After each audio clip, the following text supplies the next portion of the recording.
Triprayar ഏകാദശിയോടനുബന്ധിച്ച് DYFI Nattika മേഖലാ കമ്മിറ്റിയുടെ നേതൃത്വത്തിൽ ചെയ്തുവരാറുള്ള സൗജന്യ സംഭാര വിതരണം നടത്തി.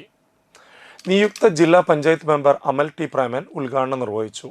നിയുക്ത ഗ്രാമപഞ്ചായത്ത് മെമ്പർമാരായ രജനി ബാബു, കെ സന്തോഷ്, നാട്ടിക മേഖലാ committee secretary Jijej Pulikkan, president Jinoy, Unnikkannan MP, Vishnu AKG, Nisha Sreejith, Vishnu Nattika, Nisha Sreejith, Simi Jinoy, Krishnakanth, Ashraf, CPIM Nattika local committee അംഗങ്ങളായ TV ശ്രീജിത്ത്, AM ദിൽഷാദ് എന്നിവർ നേതൃത്വം നൽകി. എക്കാലത്തും നമ്മളുടെ നാടിന് ആവശ്യമായ രീതിയിലുള്ള ക്യാമ്പയിനുകൾ ഏറ്റെടുക്കുന്ന ഏക യുവജന പ്രസ്ഥാനമാണ് ഡിവൈഎഫ്ഐ. വർഷങ്ങളായി തൃപ്രയാർ ഏകാദശി ദിനത്തിൽ ഇത്തരം രീതിയിൽ ഇവിടേക്ക് വരുന്ന ഭക്തർക്കും മറ്റുള്ളവർക്കുമായി സംഭാരണ വിതരണം നടത്താറുണ്ട്.